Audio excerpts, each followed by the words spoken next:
মাঝে মাঝে কিছু উইকেন্ড থাকে না যে শুধু কাজ আর কাজ, কুকিং, ক্লিনিং, গ্রোসারি, অর্গানাইজিং, মানে অনেক কাজ। তো আমার এই উইকেন্ডটাও ছিল একদম ঠিক সেই রকম, অনেক কাজ করেছি। তো ভাবলাম যে আজকের উইকেন্ড ব্লগটা একটু অন্যরকমভাবে সাজাই।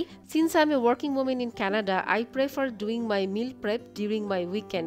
My meal prep mainly includes my weeknight dinner menu and of course my office lunch box. 3 দিনের লাঞ্চ বক্স আমি একবারই উইকেন্ডে প্রিপেয়ার করে রেখে দেই। আমি কিছু টিপস অ্যান্ড ট্রিক্স ফলো করি যাতে করে আমার উইকনাইটের ডিনার এবং আমার অফিস লাঞ্চ বক্সের খাবারগুলো একদম ফ্রেশ অ্যান্ড টেস্টি থাকে। আজকের ব্লগে আমি আপনাদের সাথে শেয়ার করব যে কিভাবে আমি আমার উইকলি মিল প্রেপ এবং অফিস লাঞ্চ বক্স প্রিপেয়ার করি। উইকেন্ডে শুধু কাজ করলে কি হবে, উইকের প্রথম দিনই সোমবারে আমার ফ্রেন্ডের সাথে অফিসের পরে দেখা করতে বের হয়েছিলাম। আমার বাসার পাশেই দেখলাম যে নতুন একটা ইন্ডিয়ান রেস্টুরেন্ট ওপেন হয়েছে, এটা একটা ভেজিটেরিয়ান রেস্টুরেন্ট। তো আমরা ডোসা খেয়েছিলাম বা ধোসা খেয়েছিলাম। এটা একটা সাউথ ইন্ডিয়ান খাবার, খুবই হেলদি। এটা ফার্মেন্টেড রাইস ব্যাটার এবং ডালের ব্যাটার দিয়ে বানানো হয়। তো আজকে ওই রেস্টুরেন্টের ডোসার একটা অনেস্ট রিভিউ এই ব্লগে আপনাদের সাথে শেয়ার করব।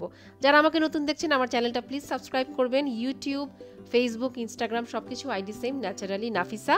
বেশি বেশি কমেন্ট করবেন, আপনাদের কমেন্ট পড়তে আমার ভালো লাগে। এটা ছিল শনিবার দিন, বাসায় সব গ্রোসারি শেষ হয়ে গিয়েছিল, বাজার করে নিয়ে এসেছি। ফার্মবয়ের সালাদ সেকশন থেকে আমি এই 450 গ্রাম ভেজিটেরিয়ান প্যাট থাই নুডলসটা একটু নিয়ে এসেছি। ভেজিটেরিয়ান 450 গ্রাম, দাম নিয়েছে প্রায় $14, মনে করেন 1300-1400 টাকার মতো। বাংলাদেশে আমাদের কত মজা করে আগে চাউমিন খেতাম আমরা। তো যাই হোক, বাসায় এসে আমি আরও একটু ভেজিটেবল দিয়ে, তারপরে প্রন দিয়েছি, ডিম দিয়েছি, পেঁয়াজ দিয়েছি যেন একটু মজা হয়। তবে অনেস্টলি খুব বেশি মজা, মানে দেশের তো ধারে কাছেও যায় নাই, বাট খেলাম আর কি। উইকেন্ডে একটু ভালো মন্দ খেতে ভালোই লাগে। বাসায় কোনো রান্নাও ছিল না। এটা পরের দিন রবিবার রান্না করেছি। মনে করেন 3.5 ঘন্টা যদি রান্না করে থাকি, 3.25 ঘন্টাই আমার লেগেছে সবজি কাটতে এবং ক্লিনিং আর সব প্রিপারেশন করতে। বড় করে মিক্সড ভেজিটেবল বানিয়েছি। এখানে আছে ফুলকপি, গাজর, আলু, পেঁয়াজ, অল্প একটু হলুদ দিয়েছি আজকে। ইউজুয়ালি ভাজিতে আমরা কখনো কোনো রকমের মশলা, আদা রসুন পেস্ট ব্যবহার করি না। এখানে আমি রান্না করেছি আরেকটা সবজি, আজকে আমার সবজি ডে। তো এখানে একটা স্কোয়াশ আছে, ওই যে হলুদ কালারের থাকে না ওভাল শেপের স্কোয়াশগুলা, একদমই মিষ্টি ছিল না, পরে একটু চিনি অ্যাড করেছি। চিংড়ি মাছ দিয়ে, কাঁচামরিচ দিয়ে, একটু আলু দিয়েছি। এখানে আমি একটু কালো জিরার ফোড়ন দিয়েছি। মিষ্টি কুমড়াতে ইদানিং আমার কালো জিরার ফোড়নে চিংড়ি মাছ আলু দিয়ে রান্না করতে বেশ ভালো লাগে। এখানে আমি কয়েক টুকরা আইড় মাছ রান্না করেছি আলু টমেটো দিয়ে, একটু হালকা ঝাল করে, এবং নামানোর আগে একটু জিরার গুঁড়োও দিয়ে দিয়েছি। এই খাবারগুলো আমার আগামী 4 দিন রাতের বেলা ডিনারে আমি খাবো। অনেক সময় 5 দিনও চলে যায়। তো আপনি যদি বাল্ক কুকিং করেন, মেক শিওর করবেন যে আপনি এয়ারটাইট বক্সে বা খুব সুন্দর করে ঢেকে ফ্রিজে রাখবেন, এবং প্রতিবার যখন খাবারটা বের করবেন আপনি ফ্রেশ চামচ ব্যবহার করবেন এবং সুন্দর করে গরম করে খাবারটা খাবেন। এখন চলে আসি অফিস লাঞ্চ বক্স প্রিপারেশনে। আমাদেরকে এখন 3 দিন অফিসে যেতে হয়, তাই 3 দিনের লাঞ্চ বক্সটা আমি একবারই প্রিপেয়ার করে রাখার চেষ্টা করি। এই সপ্তাহের আমার লাঞ্চ বক্সটা কিন্তু খুবই দারুণ। এই যে দেখেন, 2-3 টুকরা করে আমি ছোট ছোট পরোটা নিয়েছি। এই মোটা পরোটা, মালাবার পরোটাগুলো আমি একটা সাউথ ইন্ডিয়ান গ্রোসারি দোকান থেকে কিনেছি। আমার লাস্ট ব্লগে আমি দেখিয়েছি আমি কোন দোকান থেকে এই পরোটাগুলো কিনেছি, আপনারা ওই ব্লগটা অবশ্যই চেক আউট করবেন। আর এখানে আমি ডিম ভেজে নিয়েছি। আমি প্রতিদিন চেষ্টা করি 2টা ডিম খাবার, অ্যান্ড আমি একটু ভাজি নিয়েছি। ভাজিটা তো আমি একটু আগেই রান্না করলাম। আর সকালে ব্রেকফাস্টের জন্য এখানে আমি একটু ওভারনাইট সোকড ওটস বোল নিয়েছি। তো এখানে দুধ আছে, দই আছে, তারপরে খেজুর আছে, ফ্রুটস আছে, চিয়া সিড আছে। তো আপনারা যদি এইটার রেসিপি জানতে চান, কোয়ান্টিটি সহ জানতে চান, অবশ্যই জানাবেন। এটা আমার রিসেন্ট ফেভারিট, এত ভালো লাগে সকালবেলা এই ওটস বোলটা খেলে। গরমের দিনে সকালবেলা এই ঠান্ডা ঠান্ডা ওটসের ব্রেকফাস্ট বোলটা আমার খুবই এখন ফেভারিট। তো আপনারাও ট্রাই করতে পারেন। আর দেখেন, আমি কিন্তু সবগুলো খাবার প্লাস্টিকের বক্সে নিয়েছি। তবে হ্যাঁ, এই প্লাস্টিকের বক্সগুলো আমি মাইক্রোওয়েভে দিব না। আমার যেহেতু একটু শোল্ডারে প্রবলেম আছে, আমাকে লাঞ্চ বক্সটা ক্যারি করতে হয়, তাই আমি প্লাস্টিকের বক্সটা ব্যবহার করি। কাচের বক্স নিলে ভারী হয়ে যায় লাঞ্চ বক্স। অফিসের পর চলে আসলাম একটা রেস্টুরেন্টে ফ্রেন্ডের সাথে একটু আড্ডা দিব। এখন বেশ বেলা পর্যন্ত সূর্যের আলো থাকে, প্রায় 8টায় আমাদের এখন এখানে সন্ধ্যা হচ্ছে।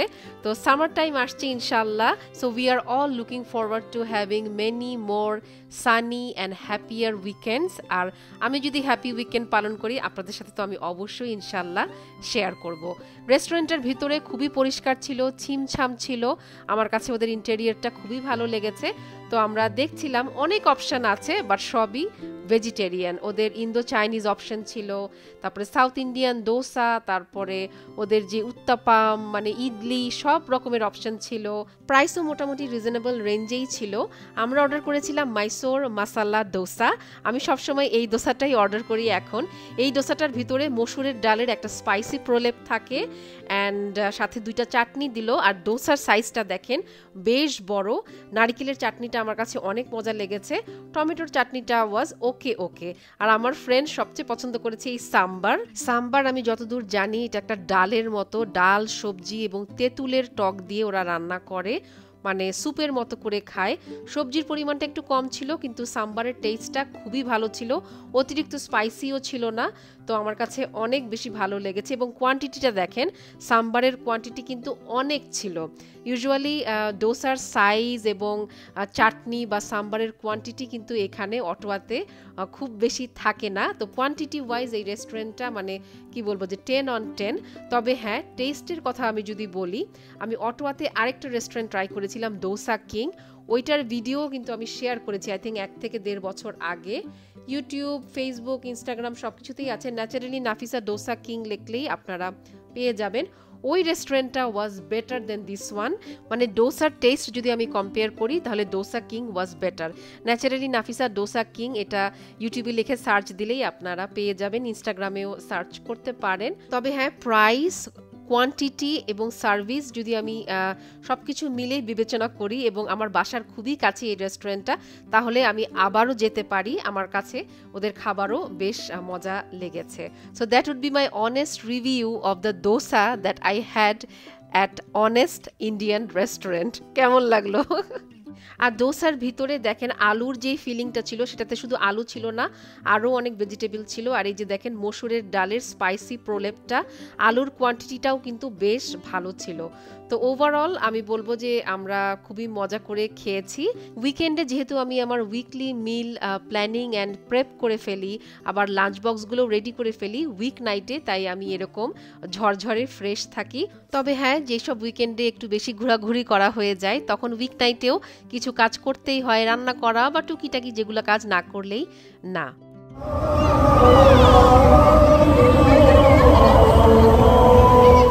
Wishing you all a very happy Mother's day.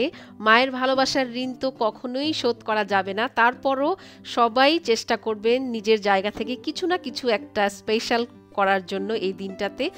আল্লাহ যেন পৃথিবীর সব মাদেরকে সুস্থ রাখেন এবং যারা আর এই পৃথিবীতে নেই তাদেরকে যেন আল্লাহ বেহেশত নাসিব করেন। আমিন।